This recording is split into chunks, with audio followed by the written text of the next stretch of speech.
Nous disons Amen. Gloire à Dieu. Est-ce qu'on peut acclamer pour Jésus? Est-ce qu'on peut profiter aussi pour saluer notre voisin, notre voisine? Tu peux le souhaiter un très bon culte ce midi. Si tu ne connais pas son nom, tu peux aussi profiter. Nous sommes une famille. Gloire au Seigneur, que l'Éternel vous bénisse. Nous sommes en ce deuxième culte, toujours dans la continuité de notre grand thème que nous avons débuté avec depuis le mois de janvier jusqu'à aujourd'hui. Nous étions en train de parler de la maturité spirituelle depuis le début de l'année. Et la particularité de ces mois, c'est que nous allons parler de la maturité spirituelle et le bilan. La maturité spirituelle et le bilan. Nous allons lire la Bible dans le livre d'Apocalypse, le chapitre 2, le verset 1er au verset 5. Et nous allons aussi associer le livre de Genèse, le chapitre 1er, le verset 27. Avant toute chose, nous disons merci à papa. Nous disons merci à maman pour la marque de confiance, pour l'amour qui ne cesse de témoigner pour nous, pour l'opportunité qu'ils nous ont accordée aujourd'hui de porter la parole du Seigneur en ce deuxième culte. Nous disons aussi merci au bureau des administrateurs. Nous disons également merci à tous les bergers, vice-bergers, ouvriers, serviteurs au sein de l'Église. Et nous disons à vous qui êtes là, merci parce que vous avez choisi certainement la bonne part. Et nous disons particulièrement merci au berger Jean-Baptiste qui nous a précédés.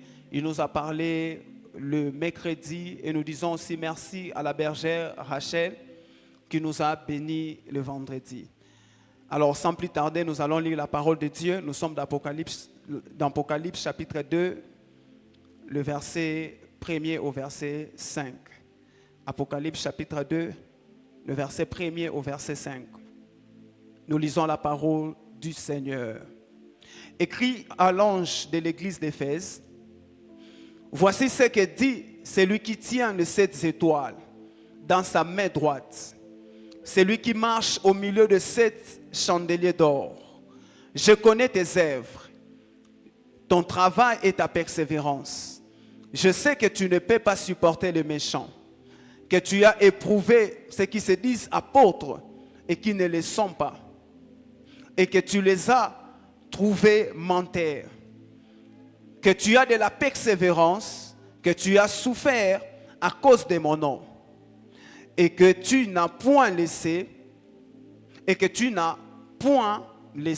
verset 4 plutôt. Mais ce que j'ai contre toi, c'est que tu as abandonné ton premier amour. Le verset 5.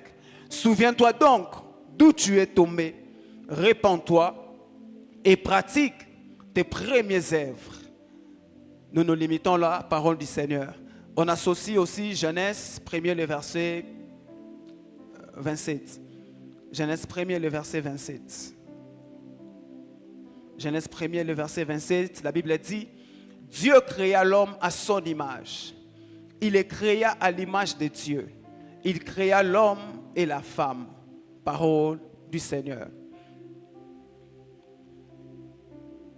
Comme je l'avais dit que nous allons aborder notre thématique qui dit la maturité spirituelle et le bilan.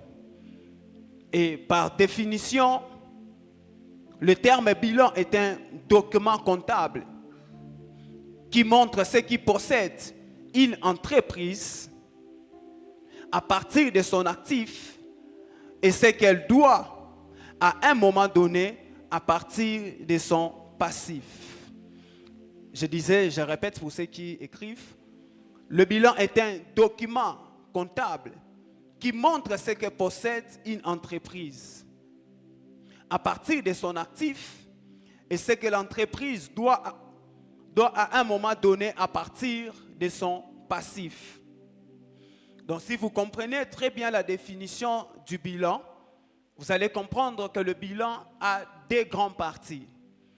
La première partie du bilan est appelée passif, plutôt actif. La première partie du bilan, c'est l'actif. Et la deuxième partie du bilan, c'est les passifs. Et les actifs, ce sont les choses que l'entreprise possède. Le passif, ce sont les choses que l'entreprise doit. Donc, en d'autres termes, ce sont des dettes que l'entreprise doit. Et lorsque vous observez le texte que nous avons lu avec vous d'Apocalypse, vous allez vous rendre compte que Jésus se tient au devant de son église, l'église d'Éphèse. Et Jésus commence à faire le bilan de son église. Jésus va dans la partie active de son église. Il trouve que cette église pratiquait les bonnes œuvres. Jésus a vu le travail de cette église. Jésus a vu la persévérance de cette église. Jésus a vu la ténacité de la doctrine que l'église observait. Parce que la Bible dit que dans cette église d'Éphèse, on ne laissait pas ceux qui se sont proclamés apôtres, mais qui ne le sont pas, de prêcher, d'exercer le ministère. C'est que l'église avait la ténacité dans la vérité. L'église tenait à la vérité et l'église préservait la vérité de la doctrine du Christ. C'est que dans l'actif de l'église d'Éphèse, il y a des qualités, il y a de bonnes œuvres, il y a son travail, il y a la persévérance, il y a la ténacité dans la doctrine du Seigneur. Et dans le passif, nous trouvons l'abandon du premier amour. C'est Jésus qui dit à l'église d'Éphèse, il dit, ce que j'ai contre toi, c'est que tu as abandonné ton premier amour. C'est que le passif de cette église avait un problème. Le problème de l'église était lié à l'abandon du premier amour. Ce qui constitue même le passif du bilan de l'église d'Éphèse. Du bilan de l'église d'Éphèse. Et alors nous pouvons comprendre que le bilan, de manière simple, est vu comme le résultat d'une activité durant une période donnée. De manière très simple, nous pouvons définir le bilan comme étant le résultat d'une activité durant une période donnée. Et dès l'entrée de mon message, j'aimerais que vous puissiez comprendre ensemble avec moi que la notion du bilan n'a pas commencé avec nous. Le bilan n'est pas d'abord une notion qui a commencé avec la science économique ou la science commerciale. Le bilan est une notion très ancienne. Le bilan n'a pas commencé avec nous. Le bilan n'a pas commencé avec la science économique. Nous ne sommes pas les premiers à faire le bilan de notre vie ou de notre année. Parce que le bilan est une notion très ancienne. Et le premier être à utiliser le bilan, c'est Dieu lui-même. Je suis dans Genèse, chapitre 1er. Quand vous observez Genèse 1er, quand vous lisez le récit de la création, vous allez vous rendre compte qu'à chaque fois que Dieu se mettait à créer, à chaque fois que Dieu posait un acte de création, Dieu revenait toujours pour évaluer la chose qu'il créait. Dieu revenait toujours pour apprécier. Il revenait toujours pour observer ce qu'il a créé, afin de donner son appréciation. Et quand vous lisez la Bible, toujours dans Genèse chapitre 1, plus de 6 fois la Bible mentionne que l'Éternel vit que cela était bon. La Bible mentionne plus de 6 fois que Dieu vit que cela était bon. C'est-à-dire à chaque fois que Dieu créait des choses, à chaque fois que Dieu se mettait à travailler pour créer quelque chose, le Seigneur devait donner son appréciation. L'Éternel évaluait ce qu'il créait. C'est ainsi qu'il pouvait aboutir en disant que cela était bon.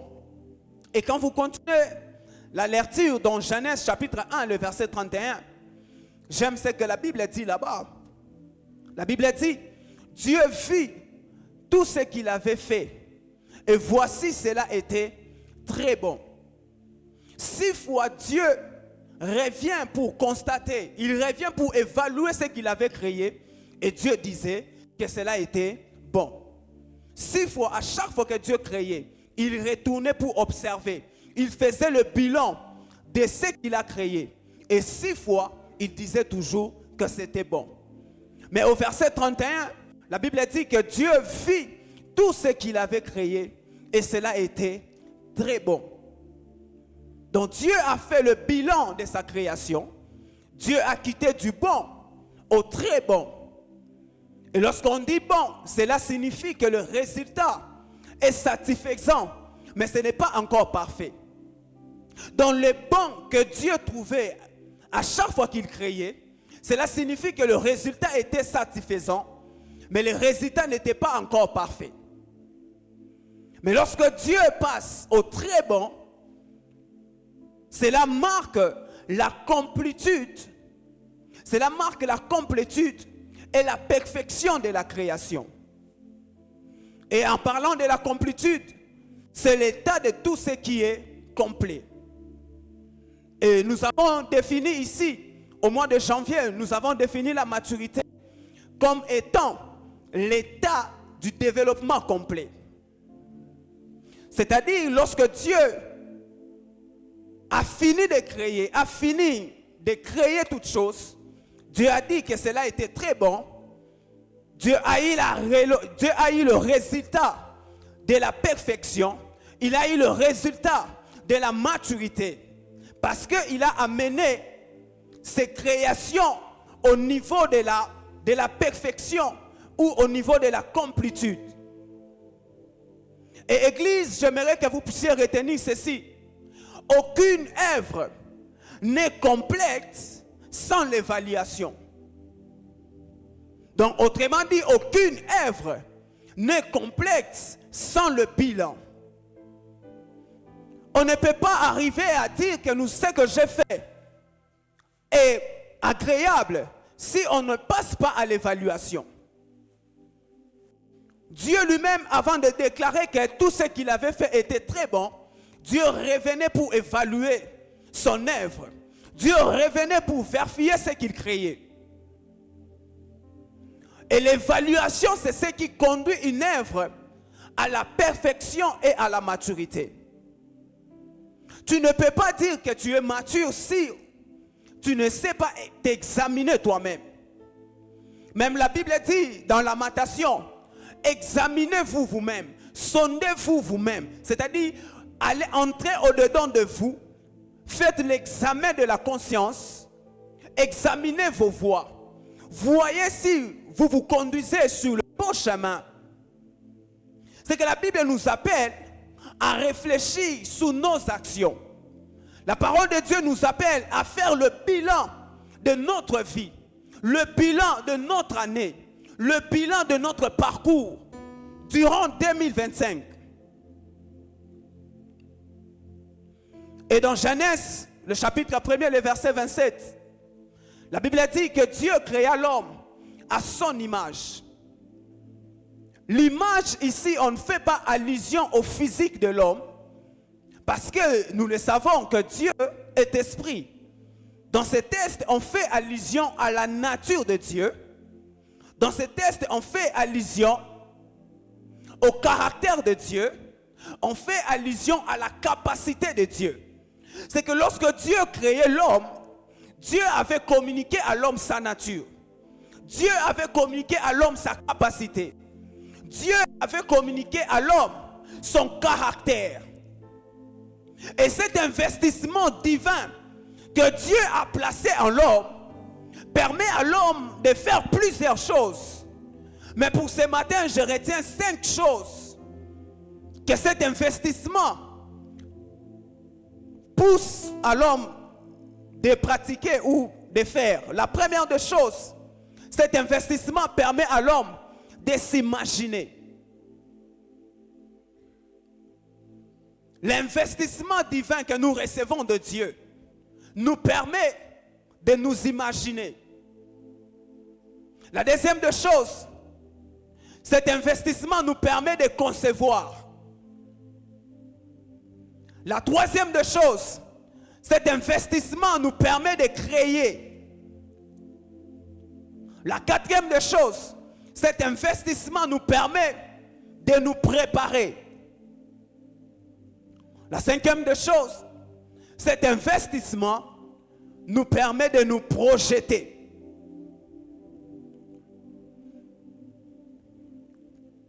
C'est pourquoi, Église, nous ne devons pas seulement comprendre l'être humain sous l'aspect biologique. Parce que papa a l'habitude de le dire, que la vie est spirituelle. Et l'homme aussi est spirituel. L'homme est un être spirituel. C'est qu'au-delà de vouloir comprendre l'homme par la biologie, il faudra aussi comprendre l'homme dans l'angle spirituel. Parce que la Bible dit qu'en réalité dans l'homme, c'est l'esprit, c'est le souffle du Dieu Tout-Puissant. C'est que l'homme n'est pas n'importe qui. L'homme est un être spirituel. Au-delà de vouloir comprendre l'homme sous l'angle de la biologie, comprenons aussi l'homme comme un être spirituel. Et pour ce matin, retenez que l'homme est un être de projet. L'homme est un être de projet. Quand je parle de l'homme, je parle aussi de la femme. Parce que Dieu a créé l'homme et la femme. Donc l'homme est un être de projet. L'homme est tourné vers l'avenir. L'homme est tourné vers la réalisation. L'homme est un être de projet. Tout ce que l'homme conçoit dans son esprit a pour objectif d'amener l'homme dans un autre palier de gloire. Tout ce que l'homme peut penser, tout ce que l'homme peut projeter, travaille pour que l'homme arrive à quitter un niveau 1 vers un niveau 2. C'est que l'homme est toujours tourné vers l'avenir. L'homme est tourné vers la réalisation. Et Proverbe, le chapitre 19, le verset 21, la Bible dit ceci. Il y a dans le cœur de l'homme beaucoup de projets, mais c'est le dessein de l'Éternel qui s'accomplit. C'est que si on se permet de faire l'autopsie de l'être humain, nous trouverons au-dedans de l'homme plusieurs projets. Nous trouverons au-dedans de l'homme beaucoup de projets dans son cœur. Mais la Bible dit que ce sont les desseins de l'Éternel qui s'accomplissent. C'est-à-dire, l'homme, ce texte vient nous prouver que l'homme est un être de projet. En lui, il y a plusieurs projets. En lui, il y a plusieurs projets, il y a plusieurs desseins que l'homme a conçus dans son esprit. Et même la foi chrétienne, elle est décrite comme une ferme assurance de choses qu'on espère. C'est-à-dire, même la foi chrétienne cache en elle une dimension d'un projet spirituel. Donc tu ne peux pas dire que j'ai la foi si tu n'es pas en mesure de te projeter sur demain, sur l'avenir. Tu ne peux pas dire que tu as la foi si tu n'es pas en mesure de dire, de te voir dans 5 ans, dans 10 ans, comment tu seras. Tu ne peux pas dire que tu as la foi chrétienne si tout ce que tu fais est déterminé sur tout ce que tu fais est déterminé par rapport à aujourd'hui. La foi chrétienne nous amène à avoir un projet de demain. La foi est une ferme assurance des choses qu'on espère. Donc la foi cache en elle une dimension de projet, une dimension de projet spirituel. C'est ainsi que même lorsque vous observez, pour ceux qui ont des enfants à la maison, lorsque un enfant atteint un certain âge, vous allez vous rendre compte, malgré qu'il est petit, l'enfant a l'habitude toujours de se projeter vers l'avenir. L'enfant peut vous dire que lorsque j'aurai tel âge, je serai comme papa. Lorsque je vais atteindre tel âge, je ferai telle chose comme maman. Je serai médecin, je serai militaire, je serai pilote. L'enfant a cette capacité-là de se projeter vers l'avenir. L'enfant a cette capacité-là de se regarder comment il sera demain.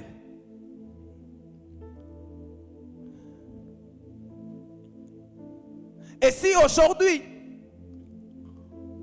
nous nous posons la question aujourd'hui, qu'est-ce que tu seras demain? Si tu n'es pas en mesure de te projeter, de regarder ton avenir, de dire que moi demain je serai telle chose, par la foi, c'est qu'il y a un problème. Parce que l'homme est tourné vers l'avenir. Tout ce que l'homme fait, l'homme projette toujours l'avenir. Tout ce que l'homme cherche, c'est entrer dans un autre palier. C'est quitter la dimension A vers la dimension B. Et ce qui facilite à l'homme la tâche de se projeter dans l'avenir, c'est le fait que l'homme doit accepter de faire le bilan de son parcours. L'homme doit accepter de faire le bilan de son parcours. L'homme doit accepter de se mettre et de regarder, de calculer les choses qui n'ont pas marché. L'homme doit accepter de faire le bilan. L'homme doit accepter de tracer les actifs de sa vie et les passifs de sa vie. Si je vous posais la question aujourd'hui, quel est le projet que tu as pour 2026? Si déjà à partir d'aujourd'hui, tu n'as pas un projet pour 2026, cela peut révéler aussi ton état de sérieux. Parce que l'homme a été créé pour se projeter vers l'avenir. L'homme a été créé pour avoir des réalisations. Pour avoir des réalisations. La première des choses que nous devons retenir ici en rapport avec le projet, c'est que la Bible dit, il y a dans le cœur de l'homme beaucoup de projets, mais ce sont les desseins de l'Éternel qui s'accomplissent. La Bible ne donne pas une possibilité pour dire que le projet de l'homme peut s'accomplir. La Bible dit qu'il y a dans le cœur de l'homme beaucoup de projets, mais ce sont les desseins de l'Éternel qui s'accomplissent. C'est que l'homme, en ayant le projet de sa vie, malgré la capacité que l'homme a pour se projeter vers l'avenir, l'homme doit de même réfléchir pour voir si ses projets marchent de pair avec le dessein de Dieu. Nous échouons beaucoup parce que nous commençons des projets sans Dieu. Nous commençons des choses sans Dieu. Et lorsque les choses ne marchent pas, c'est alors que nous tournons vers Dieu pour solliciter son aide. C'est le dessein de l'Éternel qui s'accomplit. C'est le plan de Dieu qui s'accomplit. C'est la volonté de Dieu qui s'accomplit. Et si tu es en dehors de la volonté de Dieu, même si tu as l'impression que ce que tu fais, ça te marche, attends-toi à une surprise au sommet. Même lorsque tu as l'impression que ce que tu fais, ça prospère, si ce que tu fais là, tu ne l'as pas commencé avec Dieu, si ce n'est pas les plans de Dieu, si ce n'est pas selon la volonté de Dieu, même si tu as l'impression que la chose marche, attends-toi à une surprise. Quand vous observez la vie du roi Salomon, vous allez vous rendre compte que le roi Salomon, il est devenu roi par la volonté de Dieu. Dieu a parlé à un prophète. Dieu a révélé sa volonté pour que Salomon soit oint comme étant roi. Et lorsqu'on vient, on oint Salomon comme roi, on l'établit comme un roi. Pour attester que cela était la volonté de Dieu, Salomon prie, demande même l'assistance à Dieu. Salomon dit, Seigneur, donne-moi de la sagesse et de l'intelligence pour être en mesure de conduire ce peuple. Et la Bible dit, Dieu donna de la sagesse, de l'intelligence à Salomon. Et Dieu ajoute même la richesse. Mais quand vous lisez son histoire, de manière attentive. Plus tard, plus loin, la Bible dit ceci, que c'était à la vieillesse de Salomon que son cœur s'est incliné vers d'autres dieux. C'est-à-dire, malgré que Salomon, au départ, il marchait dans la volonté de Dieu, il s'est arrivé à une certaine époque, ou bien face à d'autres situations, où Salomon a pris sa propre direction, sans pour autant chercher la volonté de Dieu. Et nous savons la finalité de tout ça là. Nous voyons que Salomon a commis une erreur à la fin de son mandat. Nous voyons que Salomon regrette même de son parcours.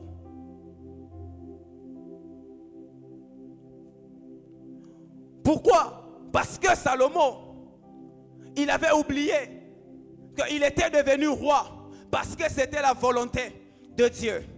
Salomon avait oublié que l'intelligence, la sagesse qu'il avait, ça venait de Dieu. Salomon a voulu prendre la place et donner une direction à sa propre vie.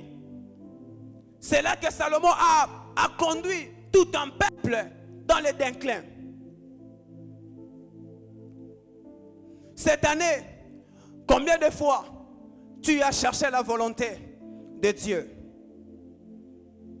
Cette année, Église, combien de fois tu as cherché la volonté de Dieu? Dans ce que tu fais là, combien de fois tu as demandé à Dieu sa volonté? Combien de fois tu as supplié à Dieu pour connaître ses plans dans ta vie? Nous sommes de ceux qui commencent des choses sans Dieu, mais nous voulons que l'Éternel intervienne. Nous commençons des choses de nous-mêmes, et lorsque les choses se compliquent, nous désirons l'intervention de Dieu. Est-ce que dans cette relation-là que tu as, est-ce que c'est la volonté de Dieu? Est-ce que ce business que tu fais, est-ce que c'est la volonté de Dieu?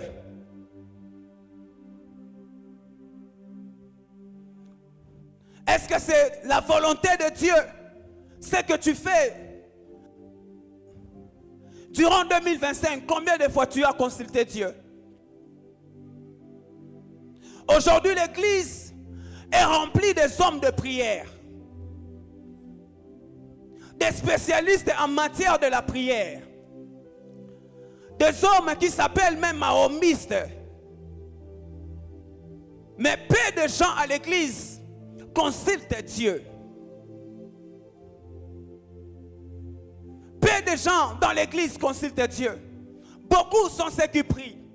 Beaucoup sont ceux qui demandent à Dieu d'intervenir dans leurs projets. Mais peu sont ceux qui demandent à Dieu, Seigneur, quelle est la direction que je dois prendre? Et l'une des raisons de nos échecs est liée à ce que nous prions, même à la place de consulter Dieu. Celui qui consulte Dieu, il veut savoir la direction. Il veut connaître quel chemin, quelle direction prendre. Mais celui qui prie, il a déjà fait le choix. Il vient, il présente à Dieu, Seigneur, je vais faire ça, ça, ça, ça, ça. Seigneur, accompagne-moi. Là, c'est celui qui prie. Mais celui qui consulte Dieu, il vient dans la présence de Dieu pour entendre ce que Dieu lui dira, pour découvrir la direction que Dieu lui dira de prendre. Église du Seigneur, quelle est la dernière fois nous avons consulté Dieu? Quelle est la dernière fois où tu as voulu savoir la direction que Dieu donne à ta vie? Quelle est la dernière fois où tu as cherché le plan de Dieu? Quelle est la dernière fois où tu as réuni ta famille en prière pour découvrir la volonté de Dieu? Quand les choses ne marchent pas, nous réunissons nos familles, pas pour consulter Dieu, mais pour prier. Mais quelle est la dernière fois où tu as réuni ta famille? Tu as appelé ton épouse, tu as appelé tes enfants, tu as appelé un ami, une amie pour consulter Dieu, pour savoir la direction à prendre. Beaucoup de nos échecs, c'est parce que nous prions à la place de consulter Dieu.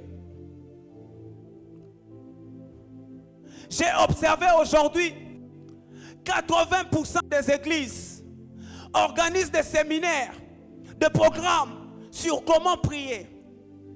Mais peu des églises font des programmes pour enseigner sur comment consulter Dieu. Je ne suis pas contre la prière. Je suis un homme qui prie. Mais en matière du bilan, nous avons besoin de consulter Dieu pour découvrir la direction que Dieu nous donne.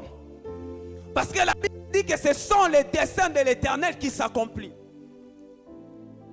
Ce n'est pas ce que je conçois qui arrive.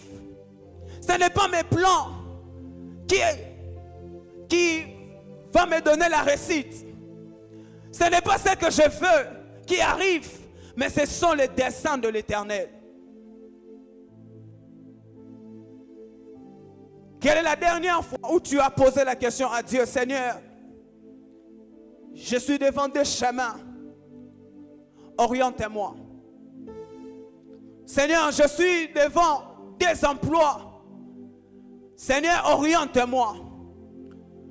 Seigneur, je suis devant des hommes, Seigneur, oriente-moi. Seigneur, je suis face à ma destinée. Je dois faire le choix de ma faculté. Mais Seigneur, oriente-moi. Quelle est la dernière fois que nous avons posé la question à Dieu avant de prendre une décision?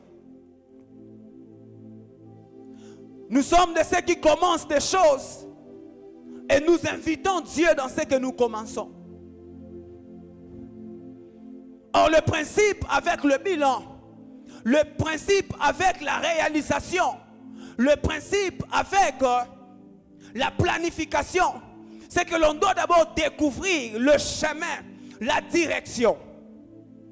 Parce que la provision de Dieu est dans la direction que Dieu t'amène. Si tu empruntes une autre direction, si tu fais ta volonté, tu ne rencontreras pas la provision de Dieu. Lorsque Israël a emprunté le chemin du désert, Israël a rencontré les obstacles. Israël a rencontré les épreuves. Mais sur ce même chemin, Israël n'a rien manqué. Parce qu'il y avait la provision de Dieu dans cette direction-là. C'est comme ça que lorsque Israël pouvait se retrouver affamé, Dieu pouvait donner la manne. Lorsque Israël pouvait se retrouver assoiffé, envie de l'eau, Dieu pouvait ouvrir le rocher. Dieu pouvait briser le rocher pour qu'Israël prenne l'eau. Dieu pouvait donner la viande. Et la Bible dit, durant 40 ans, le vêtement qu'Israël portait, ces vêtements ne se sont pas usés. La première fois que j'ai lu ces versets, je me suis mis à rire. J'ai dit, comment est-ce possible? 40 ans durant, sans pour autant changer de vêtements, et ces vêtements étaient intacts. Parce qu'ils étaient dans la direction de Dieu. C'est dans la direction de Dieu qu'il y a la provision. Nous forçons des choses parce que nous sommes sur la mauvaise direction. Les choses ne marchent pas pour nous parce que nous avons emprunté une mauvaise direction. C'est comme ça que quelqu'un peut trouver le boulot aujourd'hui. 3 mois après, on lui dit d'abord, vas-y, nous allons te rappeler. Mais peut-être que la personne était face à des propositions. Et c'est lui qui a fait son choix.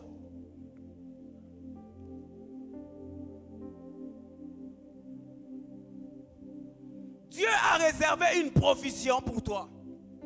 Mais cette provision n'est pas partout. Cette provision est dans la direction que Dieu t'amène.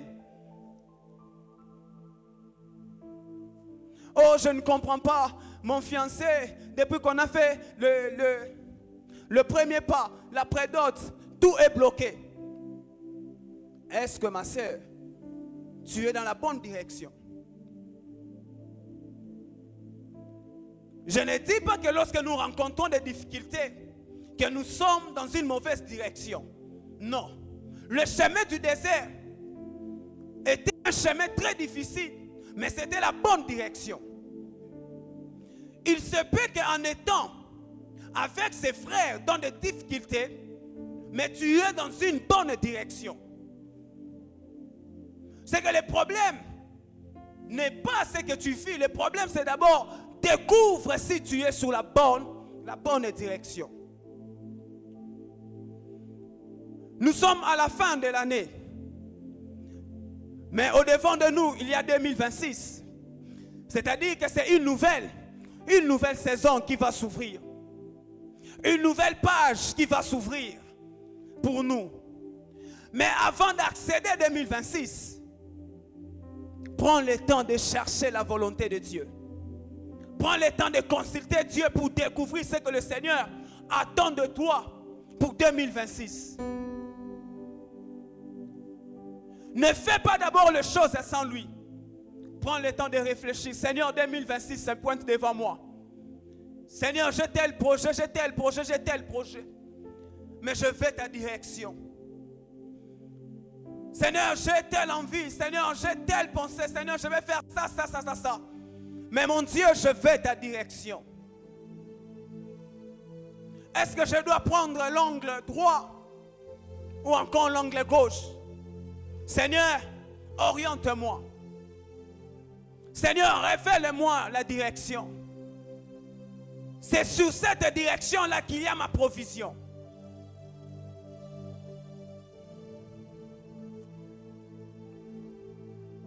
Église, retenez ceci. On ne peut pas faire son bilan sans consulter Dieu. On ne peut pas faire son bilan sans consulter Dieu. Parce que le bilan n'est pas que le résultat du passé, mais c'est aussi l'espoir de demain. Le bilan n'est pas que le résultat du passé, mais c'est aussi l'espoir de demain. Et ta destinée est cachée entre les mains de Dieu. C'est David qui l'a dit que mes destinées sont cachées entre les mains de l'Éternel. C'est-à-dire c'est Dieu qui connaît mieux ton demain. Toi tu peux te projeter dans l'avenir, oui, mais c'est Dieu qui connaît ton demain. C'est Dieu qui connaît ton avenir. Et quand tu veux faire ton bilan, dis-toi que tu es face. Dis-toi que tu es face à ton passé et à ton avenir. Le bilan n'est pas que les résultats du passé, mais c'est aussi l'espoir du demain. C'est lui qui fait le bilan. En réalité, il a un pied sur le passé et un autre pied sur son avenir. Le bilan, c'est la capacité de se projeter sur son avenir. Voilà pourquoi on n'aborde pas le bilan n'importe comment. On ne fait pas son bilan n'importe comment. Proverbe 16, le verset 20. La Bible dit, celui qui réfléchit sur les choses trouve le bonheur. Proverbe 16, 20. La Bible dit que celui qui réfléchit sur les choses trouve le bonheur. La racine hébraïque du verbe réfléchir n'est pas seulement traduit par penser, mais cela est traduit comme 2 points. Premièrement, calculer avec prudence. Celui qui réfléchit sur les choses, en réalité, il est en train de calculer avec prudence. Il est en train de calculer sur le projet qu'il a. Il a multiples projets. Selon Proverbe 19, 21, l'homme a beaucoup de projets. Mais l'homme doit se mettre pour calculer avec prudence. Et calculer avec prudence, cela implique de peser les conséquences et de planifier ses actions avant d'agir. Celui qui calcule avec prudence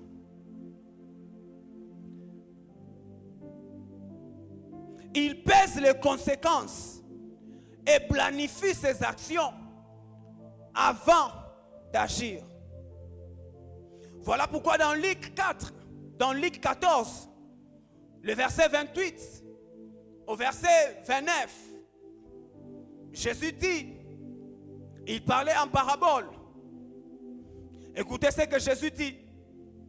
Car lequel de vous, s'il veut bâtir une tour, ne s'assit d'abord pour calculer la dépense et voir s'il a de quoi la terminer. Le verset 29. De peur qu'après avoir posé les fondements, tu ne puisses l'achever. Dans ce texte, Jésus dit, qui parmi vous, s'il veut bâtir une tour, il ne prend pas d'abord le temps de calculer pour voir les dépenses avant de commencer à poser les fondements.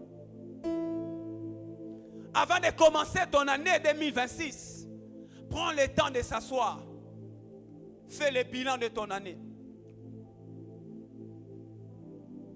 Fais le bilan de ton année.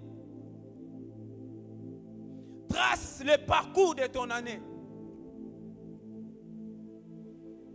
Tu ne peux pas commencer 2026 comme si tu faisais la continuité de 2025. Avant de faire le bilan de son année, il faudra calculer avec prudence. Il faudra peser les conséquences. Voir si tu es en mesure de finir ce que tu vas commencer. C'est comme ça qu'il y a des gens. En 2024, il a fait son bilan avec légèreté en disant que chaque nuit, je vais commencer à me réveiller de 0 heure à pour prier. Frère, nous comprenons ta soif. Nous comprenons que tu as envie de monter, de percer spirituellement. Mais fais le calcul avec prudence. Il y a des gens, ils ont fait des bilans. Chaque année, je ferai ça, ça, ça. Chaque mois, chaque lundi, je dois faire ça, ça, ça, ça. 3 mois après, la personne ne fait plus la même chose. La personne a rencontré des difficultés. Et ces difficultés-là lui ont obligé d'arrêter ce système ou ce rythme. Pourquoi? Parce que la personne n'avait pas calculé avec prudence. La deuxième des choses que le verbe réfléchir veut dire, selon le contexte de ces versets, ça veut dire agir avec discernement.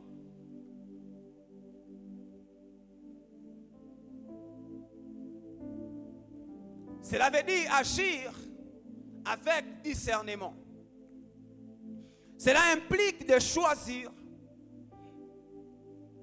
le meilleur chemin, d'éviter les erreurs et de suivre la sagesse divine. Quand on est en train de réfléchir, selon ces tests, on est en train de donner à l'esprit, à notre esprit, cette capacité-là d'agir avec discernement, d'identifier le meilleur chemin pour éviter des erreurs et suivre la sagesse divine. Certaines erreurs que nous commettons, c'est parce qu'on n'agit pas avec discernement. Certaines erreurs que nous commettons, c'est parce que nous ne réfléchissons pas avant de poser les actes. Je suis dans la vie d'Abraham. Cet homme avec sa femme, il faisait face à une situation de la stérilité. Et lorsque Sarah, la femme d'Abraham, vient dire à son mari d'aller prendre sa servante pour avoir un enfant, Abraham n'a pas réfléchi. Abraham n'a pas pris le temps de discerner la proposition de son épouse. Mais Abraham, il a adhéré complètement dans ce que son épouse lui avait proposé. Et par moments, nous agissons comme Sarah. Nous agissons comme Abraham. Nous prenons des décisions sans consulter Dieu. Nous prenons des décisions sans pour autant calculer avec prudence. Nous prenons des décisions sans pour autant réfléchir avec discernement pour saisir le meilleur chemin. Mais parce que nous voyons que ce qui se présente au devant de nous donne une bonne apparence. Et nous adhérons à cela. C'est la maladie qui a frappé Lot. Lorsque Abraham a voulu se séparer avec Lot, Abraham dit à Lot, voilà nos bergers se disputent. Parce que nous sommes tellement riches, nous avons beaucoup de troupeaux. Si tu prends la gauche, j'irai à droite. Si tu prends la droite, moi j'irai à gauche. La Bible dit que l'autre leva les yeux. Il voit de loin la verdure de Sodome. Et l'autre prend la décision de se diriger vers Sodome.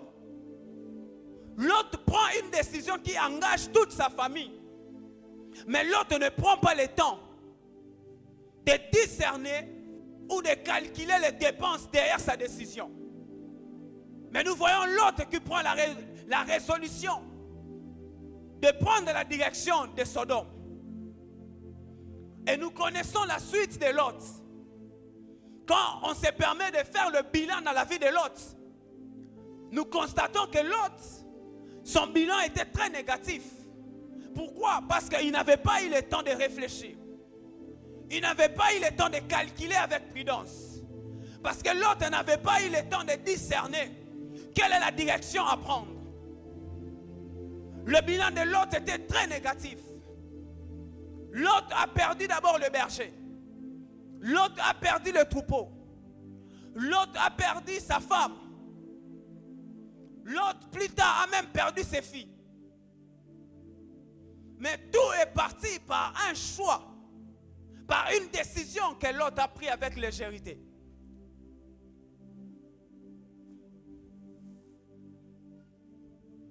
Ce matin, Dieu veut nous amener à une dimension de la réflexion. Nous ne pouvons pas accéder à une nouvelle saison sans pour autant réfléchir. Nous ne pouvons pas accéder aux choses glorieuses si nous ne prenons pas le temps de calculer avec prudence, de discerner toutes choses. Ce matin, ce midi, je vais partager avec vous 3 choses que le Seigneur attend de nous en faisant le bilan. 3 choses que le Seigneur attend de nous en faisant le bilan.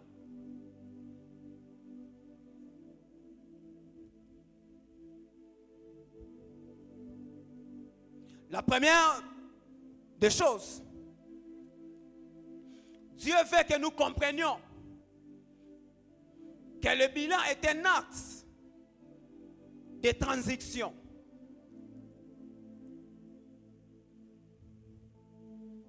Dieu veut que nous comprenions que le bilan est un acte de transition.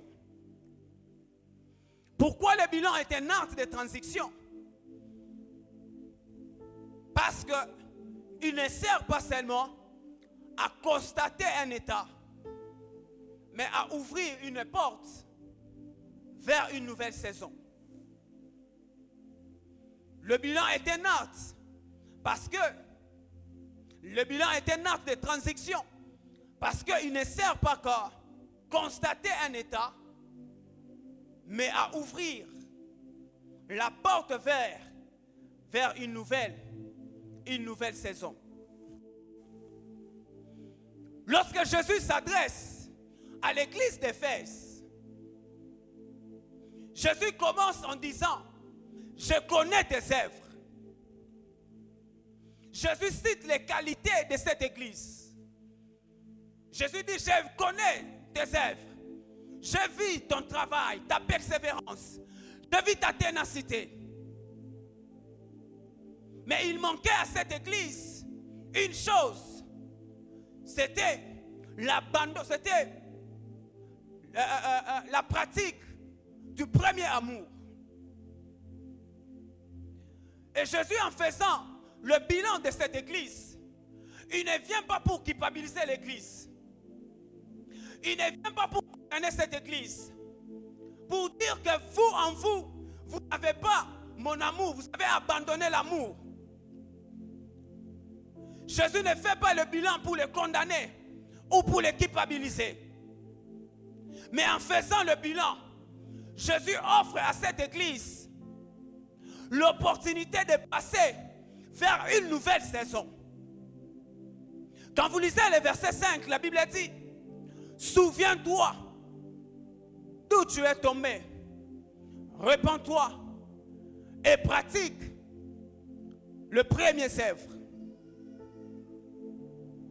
Et à chaque fois que dans la Bible on parle de repens-toi, on fait allusion à un changement de direction, un changement d'attitude, un changement de comportement. C'est que lorsque Jésus appelle l'église à la repentance, il dit: repens-toi. Il veut que l'église culte sa situation présente pour une autre situation, pour accéder à une nouvelle saison. Il dit: c'est que j'ai contre toi, c'est que tu as abandonné ton premier amour, mais repens-toi. Jésus appelle l'église à passer à autre chose. Jésus demande à l'église de transiter vers une autre saison.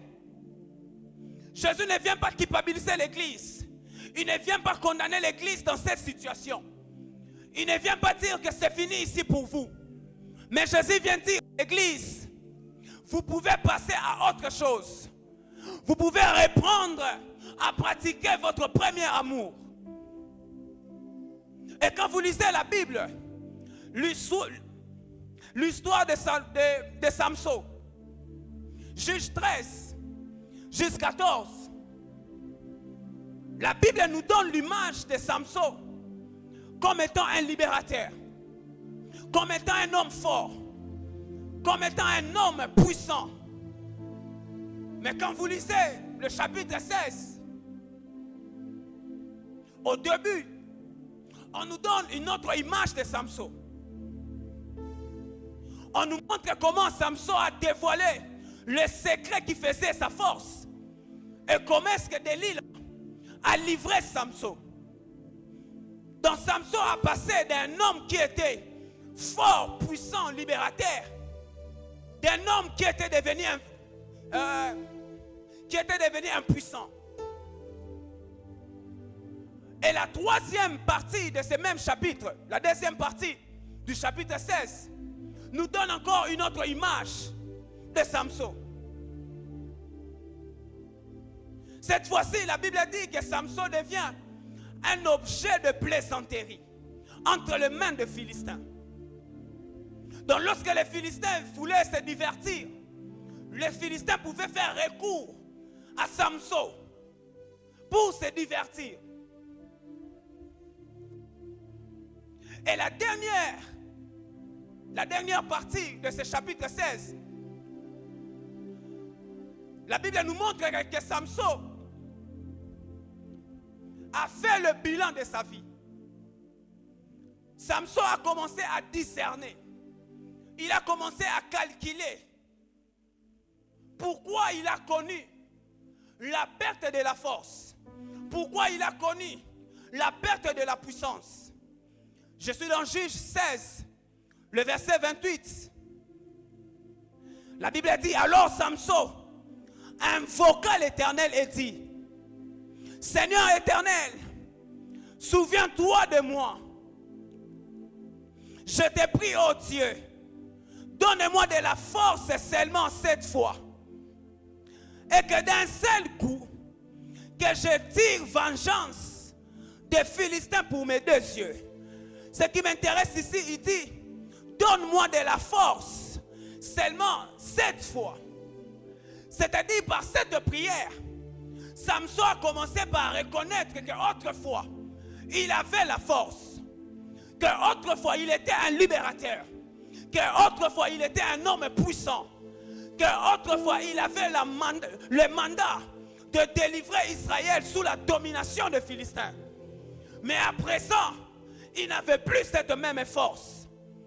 Et lorsque Samson a réalisé qu'il n'avait plus la même force, lorsque Samson a réalisé, après avoir fait le bilan de sa vie, Samson s'est rendu compte que le bilan était négatif.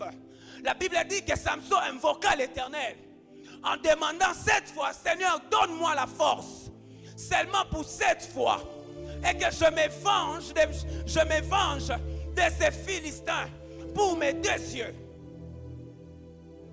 Et la Bible nous montre que Dieu lui a donné la force.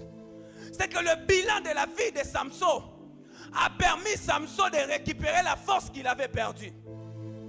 C'est que le bilan est un moyen de transition. Ça a permis Samson de quitter son état d'un homme impuissant, d'un homme faible, pour manifester la force en Christ. Donc lorsque nous faisons le bilan de notre vie, nous sommes devant une porte de transition. Nous sommes devant une porte pour une nouvelle saison.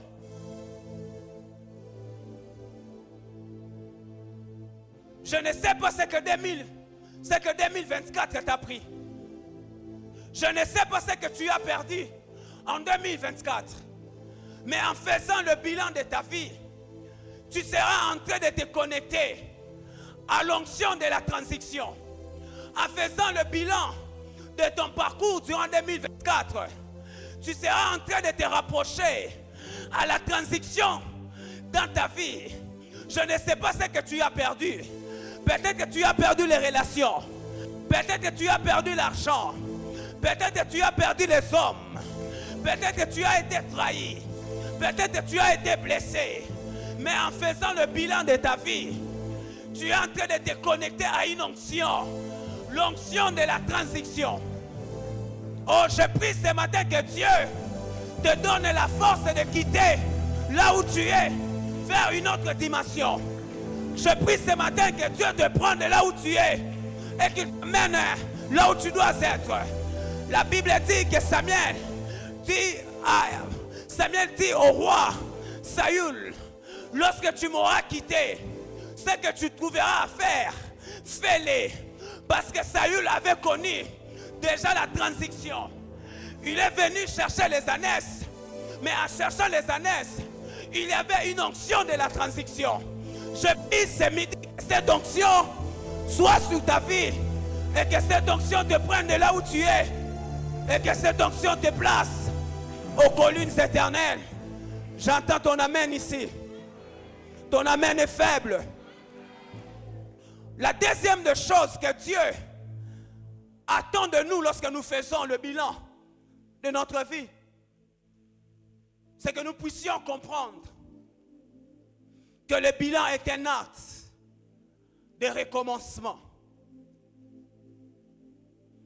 Que le bilan est un acte de recommencement. Dieu ne nous amène pas à faire le bilan pour abandonner. Dieu ne nous amène pas à faire le bilan pour regarder nos échecs et dire que je ne ferai plus rien. J'ai essayé d'investir, j'ai perdu l'argent. J'ai essayé de commencer des relations. J'ai été brisé, j'ai été trahi. Dieu ne nous appelle pas à faire le bilan pour rester sur place. Dieu, il nous amène à faire le bilan afin de pouvoir recommencer. Là où nous avons échoué, Dieu, en faisant le bilan, il veut que nous puissions recommencer là. Il veut que nous puissions recommencer. Dieu ne veut pas que tu abandonnes. Dieu veut que tu recommences. Dieu veut que tu passes à autre chose. Dieu veut que chacun de nous arrive à puiser la force dans son passé afin de recommencer. Cette histoire-là qui t'a brisé, Dieu veut que par cette histoire, l'investissement que tu as perdu, l'argent que tu as perdu, Dieu veut qu'en te souvenant de ça, en faisant le bilan de ton année, lorsque tu es face à cet échec, que tu puisses la force dans ton passé afin de recommencer. Dieu n'est pas le Dieu de ceux qui abandonnent. Dieu est le Dieu de ceux qui poursuivent le chemin. Voilà pourquoi la Bible dit qu'il renouvelle notre force. Mais il ne renouvelle pas la force pendant que tu es face à tes échecs et que tu pleures. Mais il renouvelle ta force alors que tu seras en train de marcher. La Bible dit que Dieu renouvelle la force pendant la marche. C'est-à-dire, j'ai essayé, j'ai échoué, j'ai forcé, j'ai échoué. Lorsque je fais le bilan, je me rends compte que rien n'a marché. Mais là, Dieu dit, pendant que tu seras en train de recommencer, c'est-à-dire pendant que tu seras en train de marcher, c'est là que je vais renouveler ta force. Le bilan est un acte de recommencement. Le bilan est un acte de recommencement. Et quiconque accepte de recommencer, il se connecte à l'onction de la deuxième maison.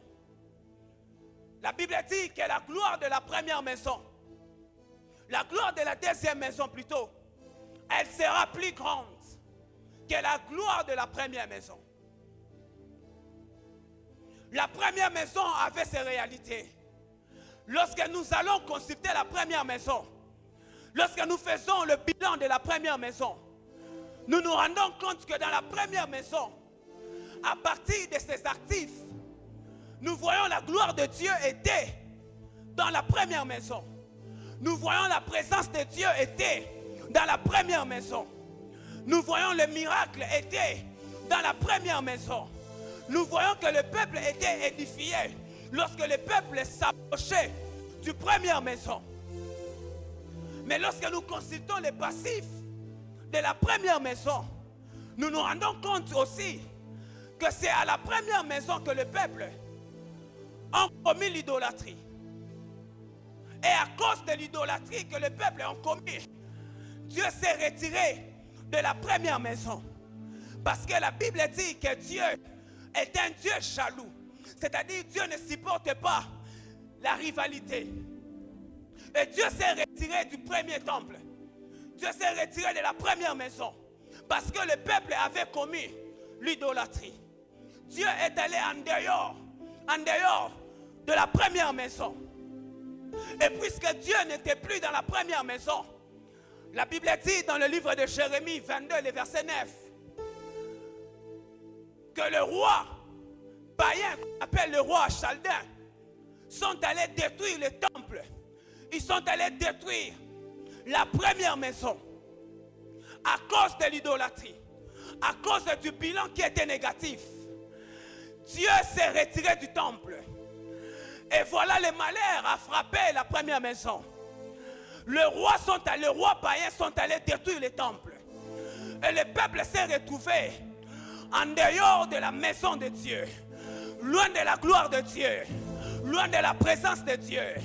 Or, en Israël, ce qui faisait la force d'Israël ou la fierté d'Israël, ce sont les patriarches, ce sont les alliances, ce sont les promesses et le temple. C'est que lorsque Israël se mettait à réfléchir, à faire le bilan de son parcours, Israël se rendait compte que son bilan était négatif.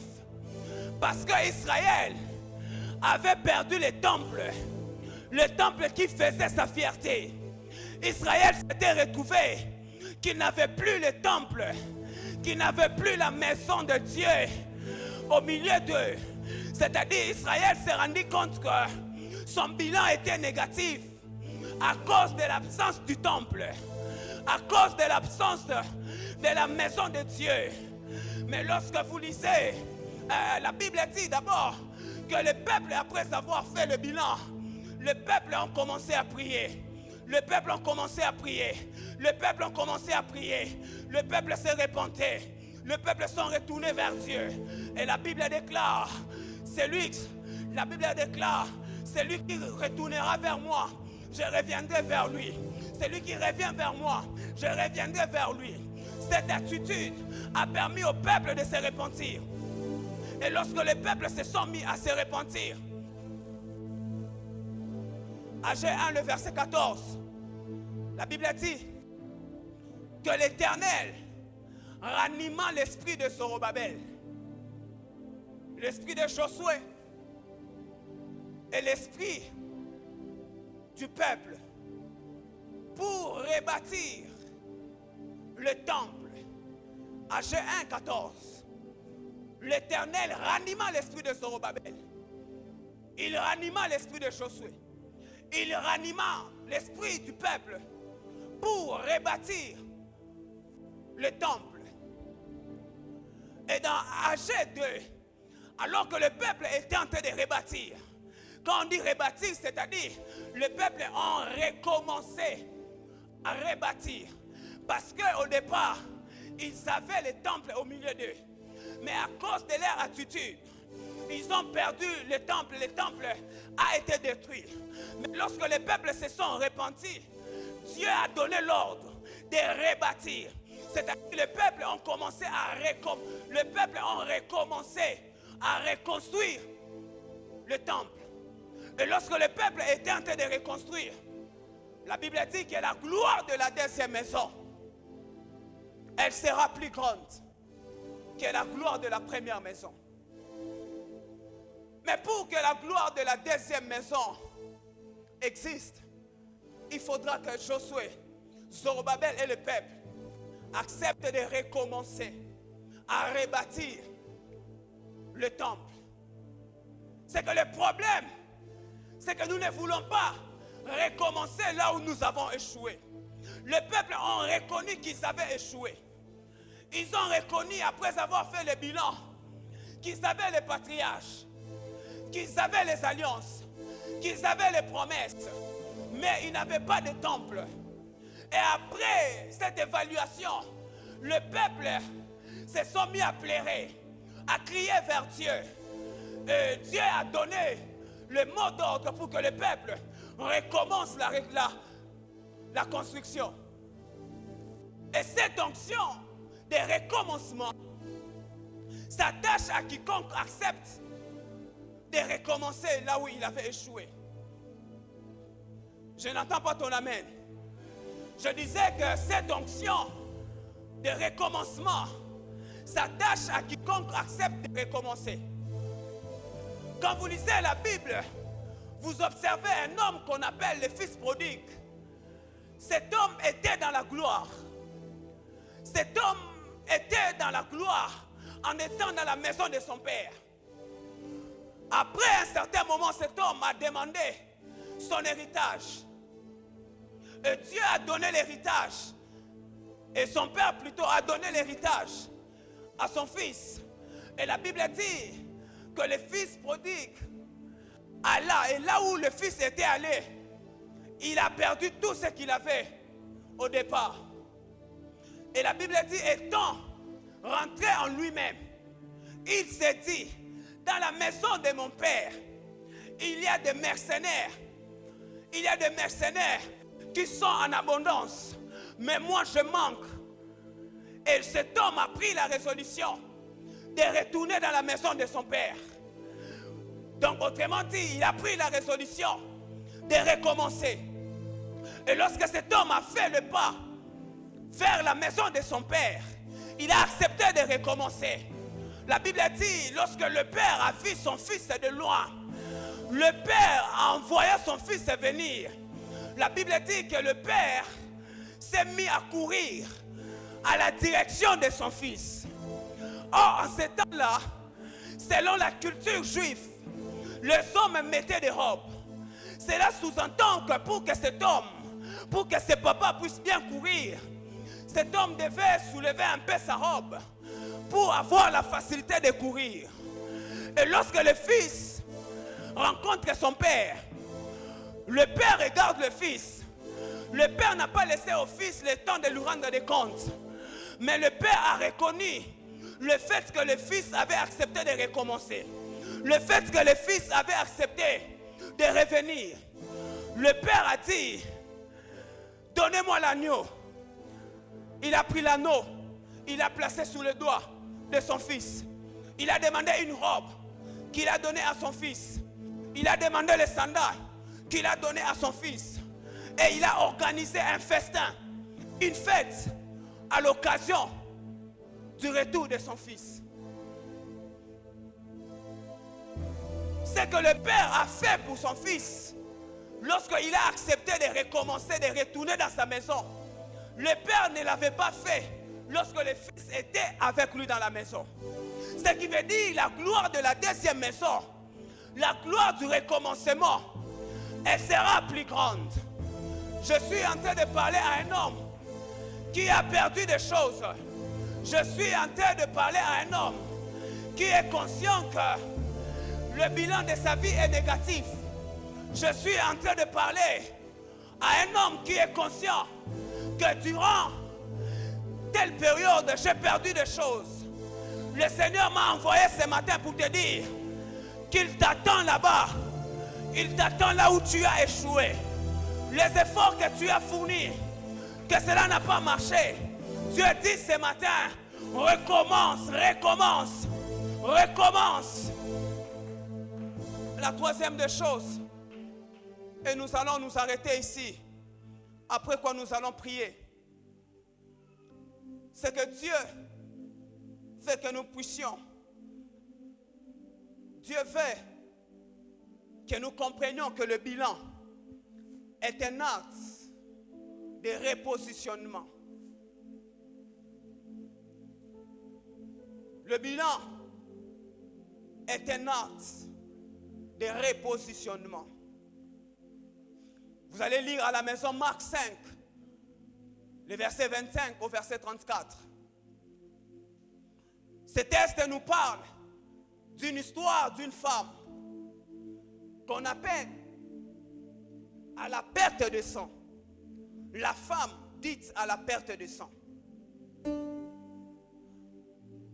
Lorsque cette femme fait le bilan de sa vie, parce que la Bible dit durant 12 ans, la femme, elle souffrait d'une maladie. Et cette situation a duré durant 12 ans. Et lorsque la femme se met à faire le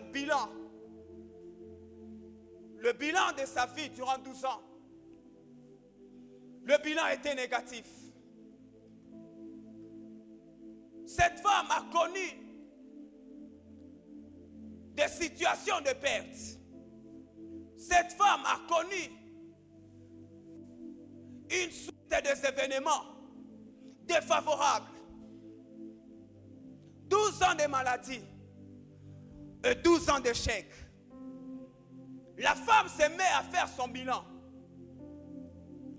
Et la femme s'est rendue compte que sa vie était remplie de pertes. Premièrement, la femme, elle avait perdu son identité. La Bible n'a jamais révélé le nom de la femme, mais on appelle la femme en fonction de sa situation, en fonction de sa maladie. La femme a la perte de sang. Ce n'est pas le nom de la femme, mais c'est la situation de la femme.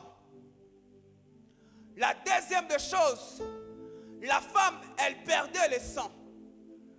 La troisième des choses, la femme, elle avait perdu sa liberté. Car les genres de femmes comme elles étaient en abomination face à la loi. La loi de Moïse disait que si on rencontre des femmes comme elles devaient être lapidées. C'est que la femme, elle avait même perdu sa liberté. La quatrième des choses, elle avait perdu tout ce qu'elle possédait, c'est-à-dire son argent. Parce que la Bible dit que durant 12 ans, elle allait vers le médecin. C'est-à-dire durant 12 ans, la femme, elle dépensait son argent, mais sans pour autant être soulagée. La sixième des choses, elle avait perdu la raison devant les hommes. Elle avait perdu la raison devant les hommes. Car quiconque pouvait rencontrer cette femme, elle avait le droit légal de lapider cette femme. Et la dernière des choses, cette femme, elle avait perdu 12 ans dans l'inactivité. Durant 12 ans, cette femme, elle ne pouvait rien faire. Son bilan était totalement négatif. Durant 12 ans, cette femme, elle avait connu que des pertes. Il n'y avait pas de résultats favorables. Je sais que ce midi, il y a quelqu'un qui fait face à une situation de perte.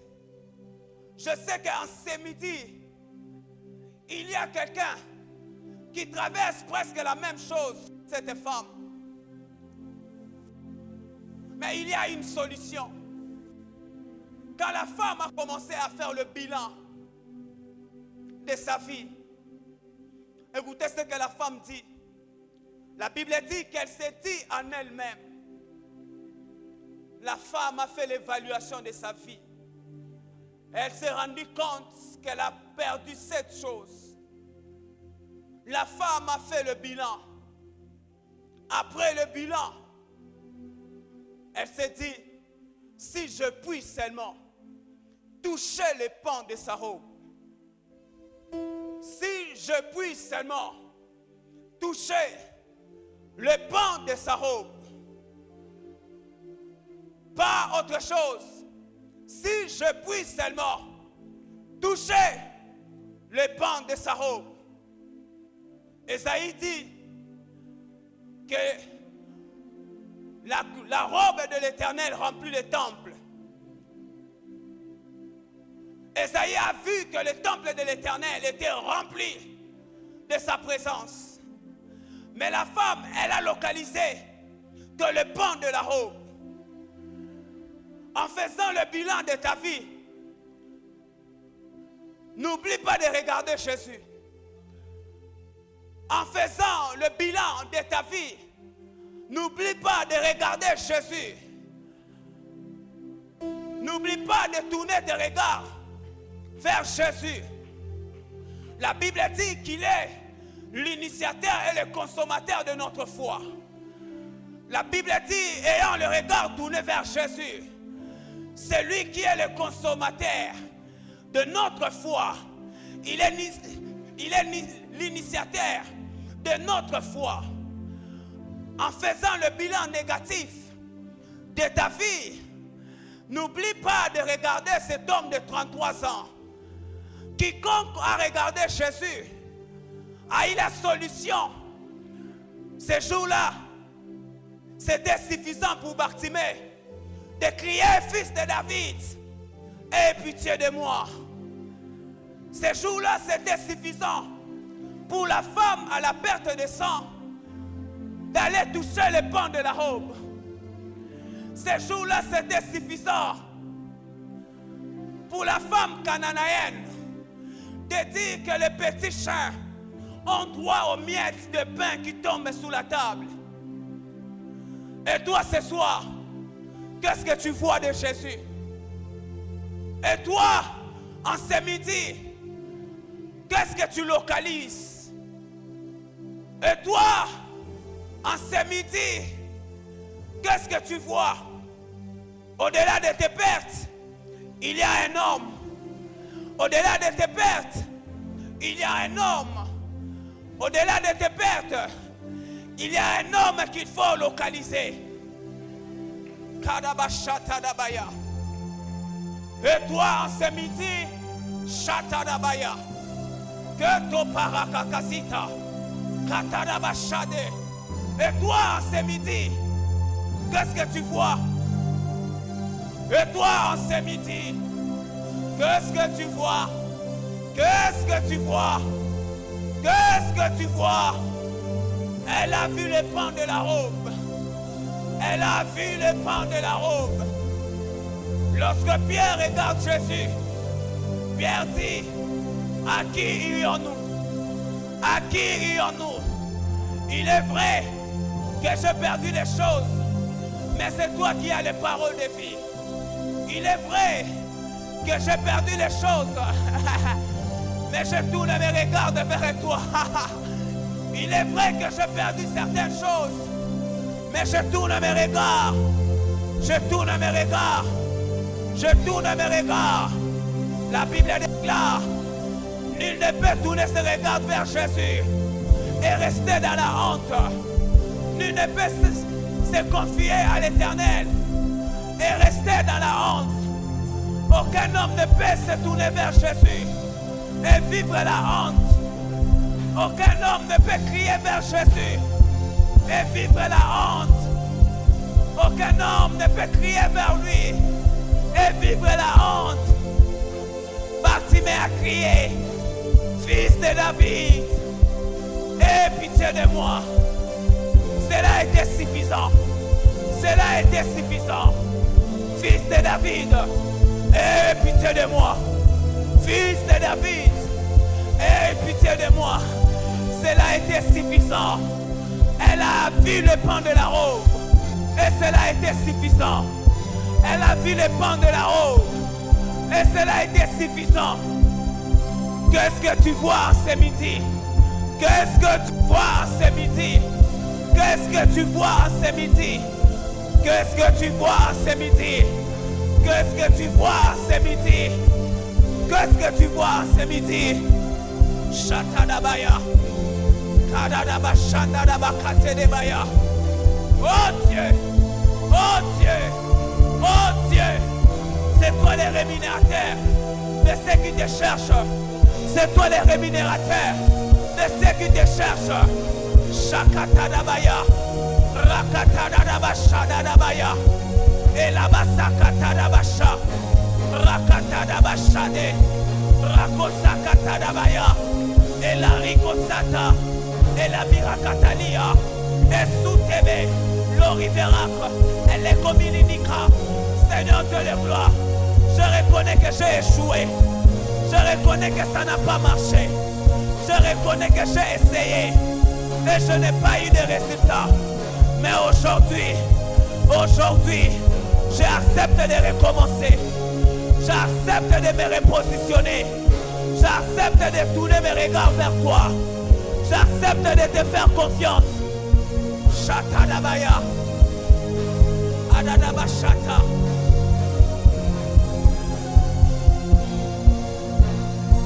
Jésus a dit, ma maison sera appelée une maison de prière. Jésus a dit, mon église sera appelée une maison de prière. Tu ne peux pas venir à l'église et ne pas prier. Une bouche fermée est une destinée morte. Une bouche fermée est une destinée morte. Une bouche fermée est une destinée morte. Ma maison sera appelée une maison de prière. Une maison de prière. Une maison de prière. Une maison de prière. Oui, je reconnais que j'ai perdu les relations. Oui, je reconnais que j'ai perdu l'argent. Oui, je reconnais que j'ai perdu mon investissement. Oui, je reconnais que j'ai perdu le fiancé. Mais je viens vers toi. C'est toi la source. C'est toi la source d'eau vive. C'est toi qui as les paroles de vie. Il suffit qu'une parole. Il suffit qu'une parole. Le chanteur romain a dit, dis seulement un mot. Dis seulement un mot. Dis seulement un mot. Dis seulement un mot. Dis seulement un mot. En ce midi, Père. Dis seulement un mot dans la vie de mon frère. Dis seulement un mot dans la vie de ma soeur. Dis seulement un mot dans ma fille. Dis seulement un mot pour cette église. Dis seulement un mot. Dis seulement un mot. Dis seulement un mot. Dis seulement un mot. Shatadabaya. Kadadaba Shatadabaya. Seigneur, dis seulement un mot. Dis seulement un mot. Dis seulement un mot. Dis seulement un mot. Un seul mot suffit. Un seul mot suffit. Une parole suffit. Une parole suffit.